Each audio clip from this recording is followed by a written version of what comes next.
Vidéo légèrement risquée. Salut à tous, ici Reg et j'ai envie de parler d'homosexualité dans les séries. J'ai eu l'idée de faire cette vidéo après un tweet de Netflix il y a quelques semaines. Grosso modo, il y avait un gars qui avait retweeté le logo Netflix en disant pas besoin d'autant de gays dans vos séries, et Netflix avait répondu pas besoin de toi dans nos abonnés. Ça a beaucoup tourné, ça a beaucoup été partagé, donc j'ai décidé de demander sur Twitter est-ce que ça vous dérange réellement les homosexuels dans les séries? Et j'ai étonnamment eu beaucoup de réponses disant que oui, et je me suis dit je vais faire une vidéo à ce sujet. Le truc c'est que je ne suis pas homosexuel, je suis hétérosexuel, donc je me sens déjà un peu moins légitime de parler de ce sujet-là. C'est pour ça que j'ai demandé sur Twitter, est-ce que les personnes homosexuelles ou de manière générale de la communauté LGBTQ+, pouvaient me donner leur témoignage concernant la présence de personnes de la communauté LGBT ou homosexuelle de manière générale dans les séries. Et je pensais avoir quelques réponses par-ci par-là, au final j'en ai eu des centaines de messages sous le tweet et des centaines de messages privés. C'est pour ça que je fais que la vidéo maintenant, c'est qu'il fallait du temps pour lire tout ça, et quand j'ai fait le tweet, j'étais en vacances. Mais maintenant, j'ai un peu lu toutes vos réponses, et je vais vraiment me prononcer sur le sujet. Tout en prenant compte, évidemment, ce que vous m'avez dit, que ce soit les personnes hétérosexuelles ou les personnes de la communauté LGBT. J'ai par contre eu beaucoup de tweets me disant, il ne faudrait pas faire une vidéo à ce sujet-là. J'ai envie de faire une vidéo à ce sujet-là pour plusieurs raisons. De une, c'est que j'ai pas trouvé de vidéo parlant de ce sujet-là. Il y a plein de vidéos de personnes qui citent leurs séries et films préférés LGBT. D'ailleurs, dans cette vidéo, je ne vais pas en citer des centaines parce que c'est pas le but, mais je vais donner quand même quelques exemples pour imager ce que je dis. Donc, si vous voulez des exemples de séries LGBT, cette vidéo n'est pas faite pour vous. Vraiment, j'ai envie de parler du sujet en soi. J'ai vu une ou deux vidéos qui parlaient d'homosexualité, mais dans une seule série en particulier, pas de manière générale. Ensuite, je trouve que c'est une bonne idée d'en parler parce que ça banalise vraiment le fait d'en parler. Et je pense ensuite que ça peut être important pour la cause de parler de sujets comme ça de manière vraiment banale, comme si c'était une discussion d'autres sujets de cinéma ou de séries. Vraiment, c'est un sujet comme un autre, comme j'en fais sur ma chaîne depuis des années, et celui-ci m'a vraiment inspiré pour le coup, donc je décide d'en parler. Ceux qui sont vexés par le fait que je décide d'en parler, je suis désolé, mais j'ai envie et j'espère être complètement respectueux. D'ailleurs, en parlant de ça, il faut savoir que j'ai pas vraiment, je vais pas faire le mec, j'ai pas d'amis de la communauté LGBT, j'ai pas d'amis homosexuels, j'ai pas de membres de ma famille, je connais personne dans la communauté LGBT. Je connais quelques filles bisexuelles, mais ça s'arrête là, et on n'a jamais réellement parlé de sexualité, parce qu'au fait, on s'en fout tout simplement. Mais c'est vrai que j'ai pas ce rapport aux choses comme quelqu'un qui aurait un ami homosexuel. Donc, si je dis quelque chose au niveau du vocabulaire qui vous offense, qui vous vexe, s'il vous plaît, dites-moi dans les commentaires, parce que je m'en excuse d'avance. Je ne maîtrise pas exactement tout le vocabulaire, tous les termes, j'ai fait énormément d'efforts depuis quelques années. Par exemple, l'année dernière, j'avais fait une critique de Sabrina, et dans Sabrina, il y a une fille qui veut donc devenir un homme, et j'utilisais constamment son dead name. Je ne savais même pas ce que c'était un dead name avant cette vidéo et avant vos commentaires, et c'est vrai que ça avait offensé beaucoup de personnes que je continue d'utiliser le dead name. Le dead name, si j'ai bien compris, c'est le nom que donc cette fille avait et qu'elle ne veut plus utiliser pour sa transformation en tant que garçon. Pareil pour ma vidéo d'Euphoria, j'avais traité Jules dans Euphoria de transsexuel. Apparemment, on dit transgenre maintenant. Donc j'ai essayé de me renseigner un peu pour pas dire de bêtises dans cette vidéo, mais si je le dis, vraiment, je m'en excuse et dites-moi dans les commentaires. Parce que c'est comme ça aussi que les gens apprennent et c'est comme ça que je peux éviter de refaire ces erreurs-là. J'en ai pas fait d'autres depuis, enfin en tout cas je pense, mais si j'en fais, dites-le moi vraiment. Et s'il vous plaît, regardez toute la vidéo avant de commenter, parce que je vais parler de plein de trucs différents et c'est vraiment dans le contexte. N'allez pas prendre un extrait de ma vidéo au début de la vidéo et commenter sans regarder la suite, parce que je vais sûrement revenir sur certains détails et parler de certaines choses plus en profondeur. Historiquement, c'est vrai qu'il y a de plus en plus de personnages homosexuels ou de la communauté LGBT dans nos séries, c'est un truc qui est vraiment quantifiable et c'est vrai. Vous pouvez aller sur Wikipédia, regarder la liste des personnages homosexuels. Dans les années 80-90, il y en a un peu, dans les années 2000, ça commence vraiment à y en avoir pas mal, et dans les années 2010, c'est une explosion totale, vraiment, il y en a énormément plus que dans les décennies précédentes. Donc, factuellement, il y a plus de personnages homosexuels ou LGBT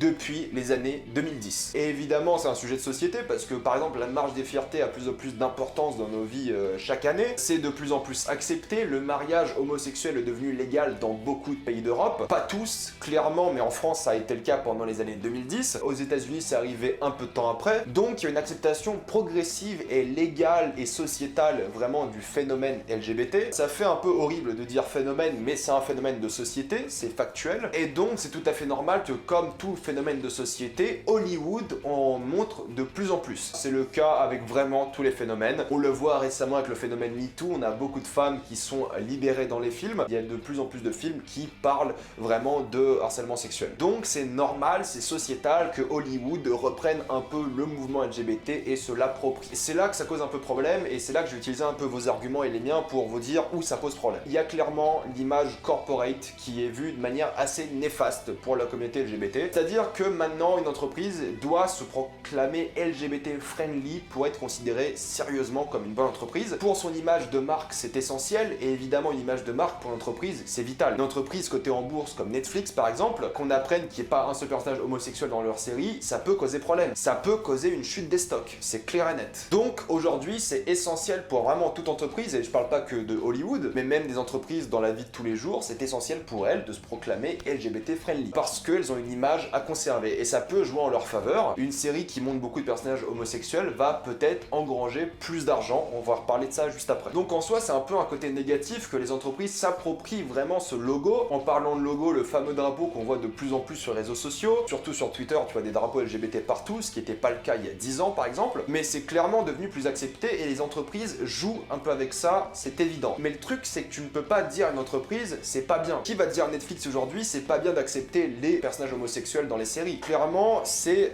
du marketing que positif. Personne va y voir quelque chose de négatif. Oh, les pauvres, ils incluent des personnages homosexuels. Waouh! Pour le coup, c'est vraiment que du positif. Mais en même temps, être malhonnête sur l'impact économique du truc, c'est pas bon non plus. Parce que même si c'est que positif, tu vois qu'ils jouent sur, on va dire, la bonne conscience. Ils jouent clairement sur le fait d'être positif, d'être libéral, d'être progressiste. Tellement qu'au fait, le problème, c'est que tu ne sais plus si c'est honnête ou si c'est juste du marketing. Et c'est ça qui dérange beaucoup de personnes. Où est l'honnêteté? Est-ce que ça l'est? Mais fatalement, tu ne peux rien dire parce que tu ne sais pas si c'est honnête ou juste marketing. Donc c'est un faux problème au final. C'est que c'est bien que ce soit accepté par toutes les entreprises, mais de l'autre côté, tu connais pas les vraies intentions derrière. Parce qu'au final, c'est une question de représentation. Regardez-moi, je suis un mec blanc, je suis peut-être à moitié roumain, à moitié arabe, mais j'ai jamais eu de problème à m'identifier à un héros de cinéma ou de série télé. C'est majoritairement des héros blancs hétérosexuels. Pour la simple et bonne raison que beaucoup des auteurs le sont aussi. Mais de manière générale, moi, je me suis toujours identifié à certains personnages. Et le truc, c'est que maintenant, avec l'ère hollywoodienne et les réseaux sociaux et tout ça, t'as l'impression qu'il faut toujours représenter quelqu'un. Et ça, c'est clairement un défaut, je trouve, même moi personnellement, c'est qu'on a besoin d'avoir un asiatique parce que le marché chinois explose et c'est bientôt le premier marché de cinéma au monde. On a besoin d'avoir un personnage homosexuel parce que, on va dire, malheureusement, c'est à la mode. Je dis malheureusement parce que ça devrait pas être là à la mode, ça devrait juste être normal. On a un personnage noir, on a un personnage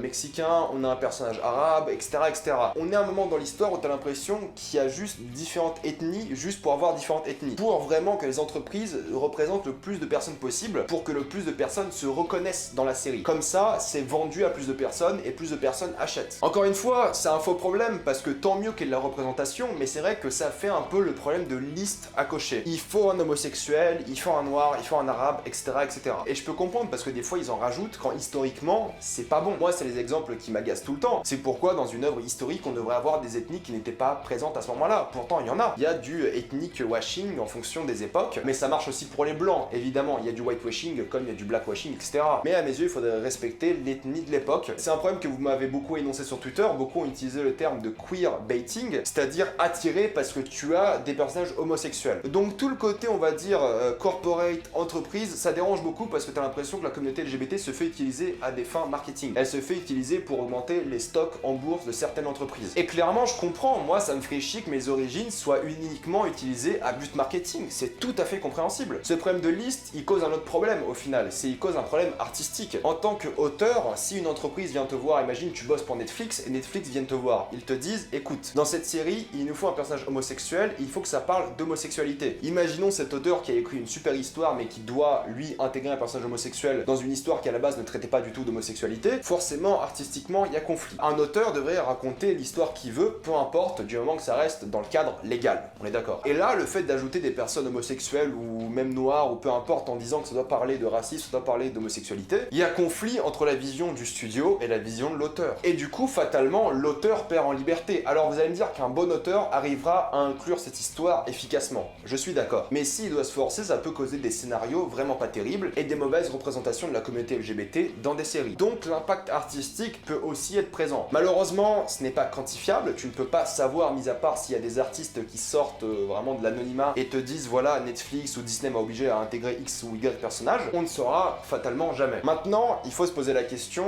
combien de séries Netflix avez-vous vues sans un seul homosexuel? J'ai regardé toutes les séries que j'ai vues et à chaque fois, il y en avait un ou une. Encore une fois, c'est pas un jugement de valeur, c'est juste un fait. Dans toutes les séries que j'ai regardées, il y en avait toujours. Et le truc, c'est que dans la vie normale, il y a quoi? Entre 5 et 10% d'homosexuels sur Terre? Pour vous dire, moi, j'ai aucune personne dans mon entourage qui est de la communauté LGBT, ou quasiment pas. Les personnes bisexuelles que je connais, elles sont pas vraiment de mon entourage, c'est des personnes avec qui je parle de temps en temps, mais c'est pas mes amis proches. Et le truc, c'est que même en amis lointains, j'en connais pas beaucoup, voire pas du tout. Et les gens se disent, au final, comment ça se fait que dans toutes les séries, il y a quelqu'un d'homosexuel, alors que moi, dans ma vie, j'en connais pas? Ils pensent vraiment que le chiffre est abusé. Je pense que proportionnellement, encore une fois, j'ai pas de statistiques, le chiffre est un peu biaisé. Je pense que sur 100 personnes, tu devrais en avoir 5 qui sont homosexuels. Si t'as une série avec 12 personnages, t'auras toujours un qui est homosexuel. Au final, ça se tient parce que c'est 1 sur 10, mais on sait très bien que les statistiques, ça marche pas comme ça. Donc c'est plus, encore une fois, marketing, corporate pour en ajouter un plus qu'autre chose. Après, je critique absolument pas Netflix, je vais en reparler juste après. Mais c'est vrai que t'as l'impression que c'est forcé, t'as l'impression que ces personnages sont juste là pour être là. Ça, c'est un commentaire que j'ai eu tout le temps, que ce soit des personnes LGBT ou pas, on m'a souvent dit, ça fait forcer des fois. Des fois, ces personnages-là n'apportent pas grand-chose. On va reparler de leur rapport aux séries juste après. Prenez comme exemple Avengers Endgame, au final, il y a un personnage qui est ouvertement LGBT dans le film, et la seule chose qui change dans le film, c'est qu'au lieu d'utiliser elle, ils disent il. Du coup, t'as ouvertement un personnage qui est homosexuel. Est-ce que c'est une intention vraiment d'auteur pour le film, ou est-ce que c'était juste pour faire plaisir à la communauté? Parce qu'au final, j'ai entendu beaucoup de personnes qui sont plaintes de ça, parce que c'était un ajout fainéant, on va dire, d'homosexualité. Et je peux comprendre, mais en même temps, c'est vrai que c'est encore une fois un faux problème, parce que c'est quand même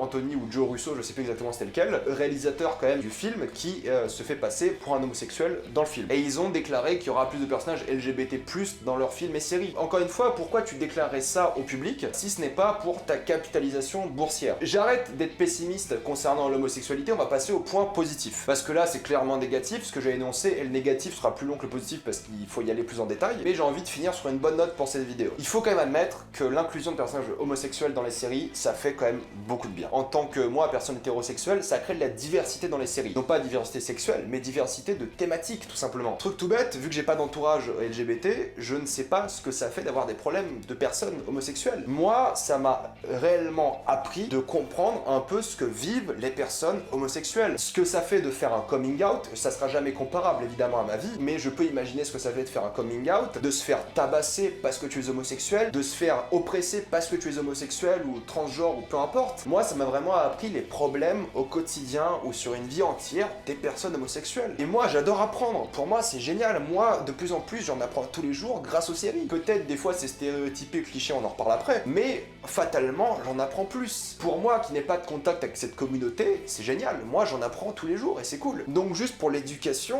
avoir des personnages homosexuels qui parlent de problèmes d'homosexuels, c'est génial. Franchement, c'est génial. Pour la société de manière générale, pour la banalisation de l'homosexualité, pour vraiment l'acceptation de tout le monde, c'est génial. Je pense vraiment que les séries vont avoir un impact positif, et l'ont sûrement déjà, sur ce que pensent les gens de l'homosexualité. Moi je sais, j'ai 22 ans, je sais que quand j'étais petit, quelqu'un d'homosexuel, c'est pas normal, enfin c'est pas banal, c'est quelqu'un à part. Et je pense que maintenant les gens qui vont grandir, qui sont nés dans les années 2005-2010, ils vont trouver ça tout à fait normal, parce qu'il y a vraiment un travail sociétal qui est fait sur ça. Et si ça peut empêcher quelqu'un de se faire tabasser parce qu'il est homosexuel dans 10 ans, c'est génial. Je trouve que c'est un travail d'acceptation qui se fait à échelle vraiment mondiale, dans l'Occident en tout cas, qui est brillant. Parce qu'on a des personnages de séries homosexuels, transgenres, bisexuels, etc. Grâce à ces ajouts-là de la communauté LGBT, ces gens-là qui vivent ces choses horribles la plupart du temps, vont peut-être, et ont sûrement déjà, un peu une meilleure vie. Et ça, aucune critique négative du nombre d'LGBT que t'as dans une série peut changer ça. Un truc tout bête, par exemple, moi cette année-là, j'étais à Lille, et il y avait la Gay Pride qui est passée par là. J'avais mis un post Twitter en disant que c'est trop cool, j'aime toujours la Gay Pride, je trouve que c'est une bonne ambiance, c'est génial. Les gens ils s'amusent, ils rigolent, enfin c'est une super super ambiance. Et sauf que j'ai dit Gay Pride. Et apparemment, on dit pas Gay Pride, on dit marche des fiertés. Donc j'en apprends encore une fois tous les jours. Et avoir un truc qui dans la plupart du temps et dans la plupart des pays se passe de manière extrêmement positive, avoir une manifestation où c'est grosso modo la fête dans la rue, c'est génial. C'est festif, c'est pas contre quelque chose, c'est pour quelque chose, c'est pour chacun. Et je pense que les séries, elles font un bon travail pour faire accepter tout le monde sur ces sujets-là. Et pour revenir au sujet de leur représentation, je vous ai dit, moi je suis blanc, je me suis reconnu à quasiment tous les héros de l'histoire de l'humanité, il n'y a pas de souci. Et je me suis rendu compte aussi que dès qu'un personnage est arabe, parce que je suis à moitié tunisien, ou un personnage est roumain, il n'y en a pas énormément, faut avouer, c'est vrai que je crée une empathie assez naturelle avec ce personnage. Je m'y attache naturellement parce que je m'y identifie. Et le fait de me dire qu'on a attendu des dizaines d'années de cinéma avant qu'il y ait des personnages homosexuels mainstream, ça doit être difficile pour quelqu'un de voir un personnage blanc, toujours le même héros, mais qui soit hétéro. Et le fait maintenant d'avoir des personnages homosexuels ou LGBT, ça doit profondément aider les gens qui ont du mal avec ça. Je sais qu'il y a beaucoup d'entre vous qui m'envoyaient des messages en me disant « Moi, ça m'a aidé. Moi, ça m'a fait du bien de voir un homosexuel, un transgenre être représenté aussi bien dans une série. Moi, ça m'a fait plaisir. Moi, ça m'a aidé à faire mon coming out, etc. » Franchement, vos messages, ils étaient touchants. J'ai répondu un peu comme un bâtard en mode « Ok, merci pour le message parce que j'avais pas le temps de répondre à tout le monde. Fallait quand même faire la vidéo. Mais sachez que vos messages étaient touchants, je les ai tous lus et c'était bien. Je pense que juste la représentation de personnages homosexuels dans les séries ou dans les films, ça aide incroyablement les gens. Et si ça peut aider un gamin à faire son coming out et le faire vraiment avec fierté, c'est génial. Si ça peut aider n'importe qui à sentir plus fier d'être soi-même, c'est génial. Qu'un homophobe vienne et dire ouais, il y a un PD, c'est chiant, on s'en fout. Si vous, ça vous fait du bien, laissez les homophobes de côté, on s'en fiche. Maintenant, parlons un peu de la sexualité dans les séries de manière générale, parce qu'au fait, il y a deux choses que vous m'avez beaucoup dit dans les commentaires, que je comprends totalement, d'ailleurs, c'était l'une des choses que je voulais impérativement aborder. Il y a deux genres d'homosexuels ou de personnes LGBT dans les séries. Il y a ceux pour lesquels la sexualité impacte l'intrigue, et il y a ceux pour lesquels la sexualité est juste banalisée, normale, quasiment jamais abordée. On va commencer par le côté où la sexualité n'est pas du tout abordée. Le fait de ne pas avoir sa sexualité qui impacte l'intrigue, ça banalise énormément l'homosexualité par exemple. Un truc tout bête, Helsinki dans la Casa de Papel, le fait qu'il soit homosexuel ne change rien à l'histoire. Ou peut-être un petit peu, mais c'est vraiment au sens du développement de personnage. Lui, en tant qu'homosexuel ou hétérosexuel, ça n'aurait quasiment rien changé à l'histoire. Ça change peut-être un peu son comportement, mais c'est tout. Et c'est ça qui est bien. Tu prends Jules de Euphoria. Jules, c'est un personnage transgenre, mais on n'en parle quasiment jamais. Et c'est vraiment la meilleure manière de faire la promotion de sa transformation. C'est abordé de manière banale, en mode ouais, t'étais un garçon avant, t'es une fille maintenant, puis c'est tout. Elle s'est toujours sentie femme, elle a fait sa transformation, et on n'en parle quasiment pas, et c'est génial. Et Robin, dans Stranger Things, on s'en fiche de ouf. C'est pas ce qu'il a défini, c'est pas sa personnalité à elle. C'est ça que les gens m'ont beaucoup dit, il faut pas que l'homosexualité les définisse. Robin, ça la définit pas du tout. Tout ce que ça change réellement à l'histoire, c'est qu'elle met un vent à Steve, c'est tout. Mais parce qu'elle est juste pas hétérosexuelle, basta. Moi, c'est le genre de traitement que j'aime beaucoup aussi dans les séries qui ne parlent pas de cette thématique-là. Parce que ça ne change vraiment rien à l'histoire, et moi, ça me fait du bien de voir ça aussi. Ça me fait du bien de voir qu'on est à un stade où vraiment c'est pas un sujet de série. Après, il y a l'autre catégorie, c'est où l'homosexualité est un sujet de la série, est une thématique abordée de la série. Il y a un truc qui dérange énormément, c'est que c'est dans beaucoup de cas des personnages efféminés pour les hommes, ou pour les femmes bisexuelles, et c'est principalement les femmes. Dans mon expérience de série, c'était des femmes. Elles sont dépravées sexuellement. Elles sont en mode faut que je ken à droite à gauche. On est d'accord que tous les hommes homosexuels ne sont pas efféminés, et toutes les femmes bisexuelles ne couchent pas à droite à gauche. Donc c'est un cliché qui peut faire beaucoup de mal à la communauté aussi, que ce soit vraiment trop exagéré. Je pense que les meilleures séries, c'est aussi celles où tu ne vois pas qu'ils sont homosexuels. Parce que la série, y a pas besoin de te le gueuler en mode eh, regarde, il est homo. Non, non, c'est pas bien ça. C'est pas que c'est pas bien forcément, parce que si ça traite de ça, ça peut être important dans une série, mais les meilleures séries, je trouve, c'est celles où tu fais pas attention. Moi, Jules, dans Euphoria, je savais pas que c'était un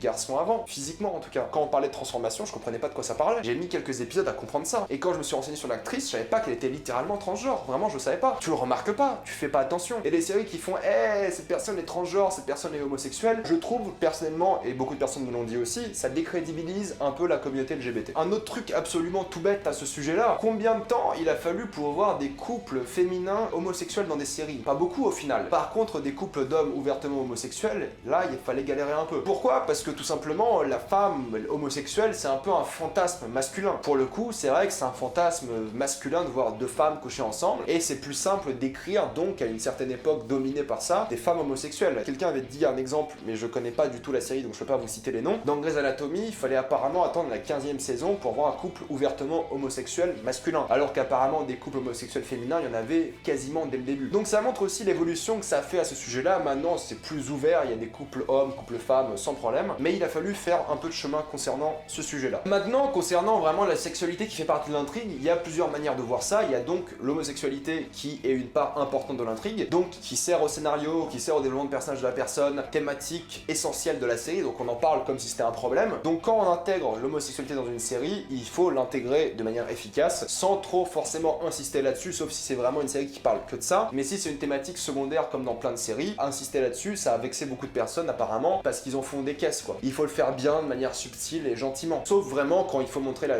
brutalité du truc, quand il faut montrer vraiment des personnes qui sont agressées par ça, là il n'y a pas besoin de subtilité. Mais quand tu veux juste parler de couple homosexuel et de leurs problèmes aussi, là pour le coup, il faut peut-être y aller comme si c'était un couple hétérosexuel tout simplement. Par exemple, Sense8, forcément, même si moi je suis pas très fan de la série parce que j'ai du mal à m'identifier à beaucoup des thématiques, Sense8 c'est une série qui parle de la communauté LGBTQ+, une série qui a été faite par les sœurs Wachowski, qui étaient précédemment les frères Wachowski. Clairement, ça c'est un pur produit qui montre bien, je trouve, la communauté LGBTQ+. C'est-à-dire que sur les 8 ou 9 personnages principaux, il y en avait 6 ou 7 qui faisaient partie de la communauté. Et c'est vrai que c'était bien traité, ça parlait que de ça. C'est peut-être aussi pour ça que moi j'ai pas trop aimé la série, c'est que je me suis pas identifié au problème. Pour moi c'était plus compliqué. Je dis pas que c'est une mauvaise série, je dis juste que c'était juste pas pour moi. Un autre traitement de série que j'ai beaucoup aimé concernant l'homosexualité, c'est Adam de Sex Education. Je trouve que ça montrait bien le gay refoulé, et c'était vraiment des scènes émouvantes. D'ailleurs il y a plusieurs scènes émouvantes par rapport à ça, qui étaient vraiment bien foutues et étaient bien écrites. Et je trouve que le plus important dans toute cette histoire de représentation d'homosexualité, c'est que ce soit fait par des personnes homosexuelles, des personnes transgenres, des personnes qui l'ont vécu. Jules, que ce soit une actrice transgenre, c'est génial dans Euphoria, c'est vraiment génial, parce que elle peut apporter son expérience de vie. C'est comme des blancs qui écrivent des scénarios d'histoires de personnes noires. Laissez des gens noirs écrire des histoires